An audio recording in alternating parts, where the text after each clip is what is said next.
কয়েকখানা প্রশ্ন করেছে যে তোমাকে বিয়ে করে নিয়ে এলাম, মা কালীকে প্রণাম করতে বললাম, তুমি করলে না কেন?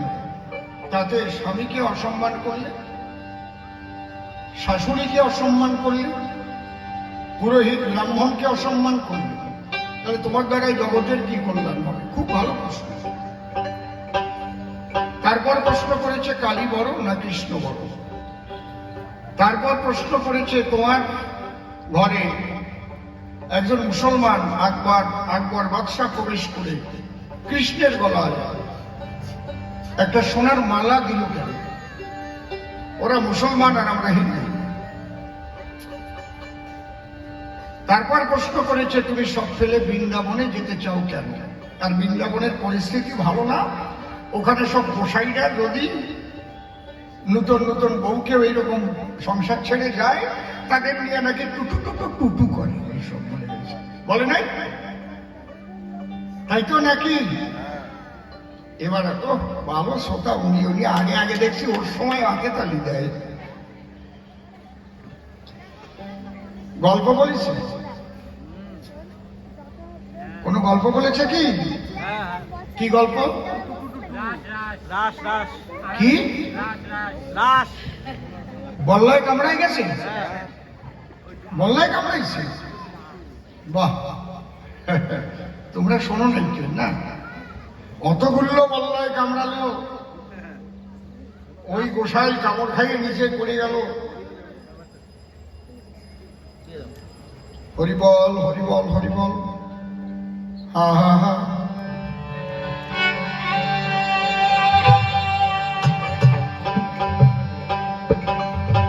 একবার ভাবিয়া দেখো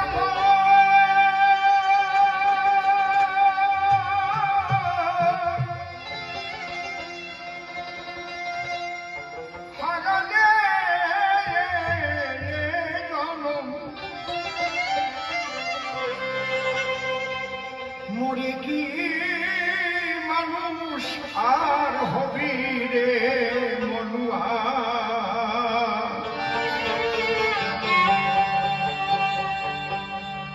কি ভাবিছ বসে দেহ তরি গেলে খসে? দোতারাটা একটু আউটে যাবে, কোন কমবে করি কথা কবে?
কারণ নিন্দা করে নিজে বড় হওয়া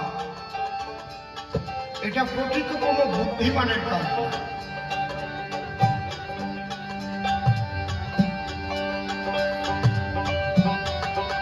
একটা 1 ফুট সরল রেখা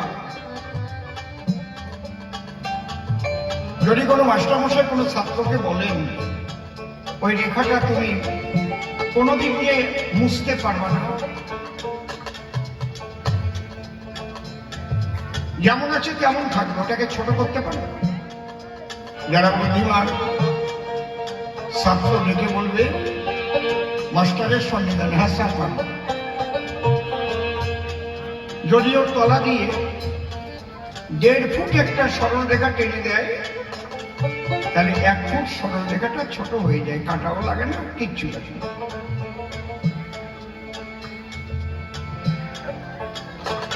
দেখো রানা কুম্ভ, মা কালী হচ্ছে দেবী, শিব আদি দেবতা, দেবের দেব মহাদেব। আর শ্রীকৃষ্ণ অনাদিরাদি গোবিন্দ সর্বকারণে কারণম, ঈশ্বর পরমকৃষ্ণ সচ্চিদানন্দ বিগ্রহ।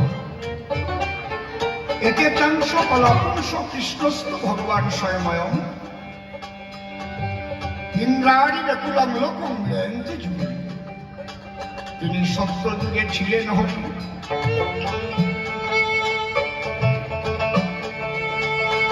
ত্রেতাতে রাম ধনুধারী, দাপরেতে নন্দের ঘরে খেলেন মাখন চুরি করি।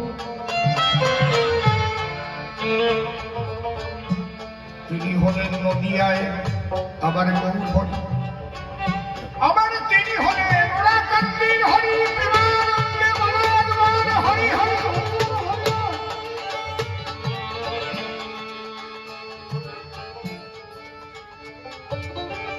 কৃষ্ণ কিন্তু দেবতা নয়, সমস্ত দেব দেবী সাধনা করে অর্ঘ্য দেয় শ্রীকৃষ্ণের পায়। মা কালীর সৃষ্টি হয়েছিল কোথা থেকে?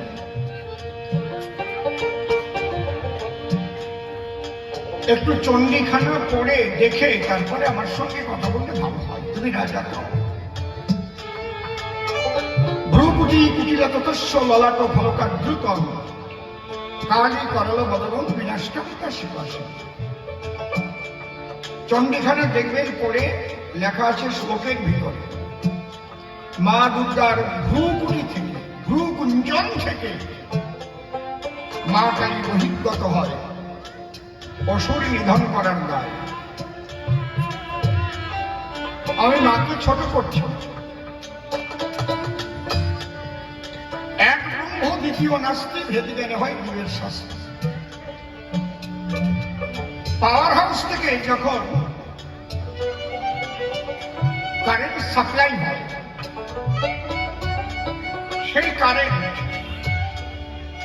সেই কারেন্টে আলো জ্বলে, সেই কারেন্টে পাখা চলে,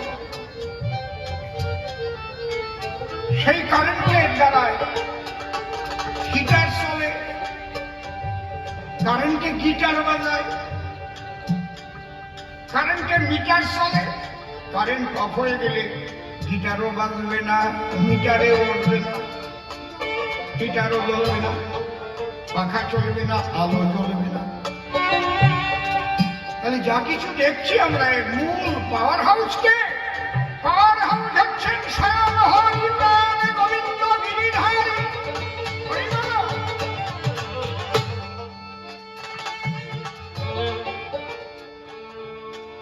কিন্তু প্রত্যেকটার দরকার আছে, কোনোটাকে অবহেলা করা যাবে।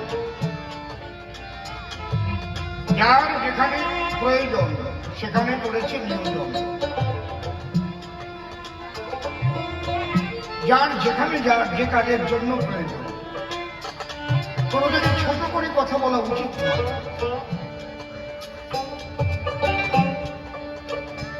এই মানব জন্ম হয় শ্রীহরি সাধনা করার জন্য, গোবিন্দ আরাধনার জন্য। তাই আমার গান,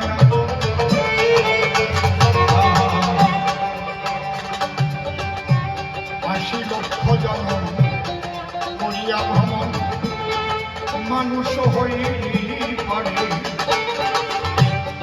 যাহারে ভজিতে যে ধন পুঁজিতে মানুষ করিল করে। মনুয়া মনুয়া মনুয়া মনুয়া,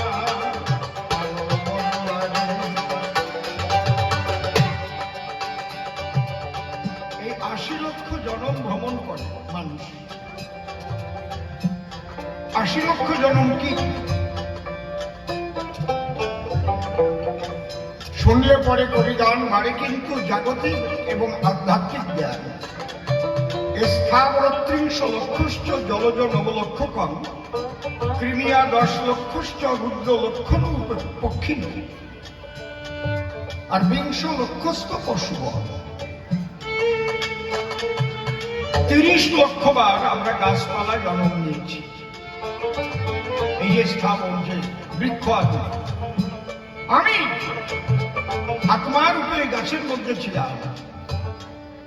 গাছের যে প্রাণ আছে স্যার জগদীশ চন্দ্র বসু তার প্রমাণ করেছে।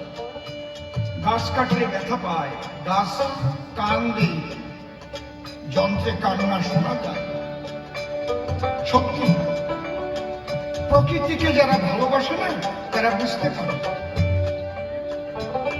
আমি অসীম সরকার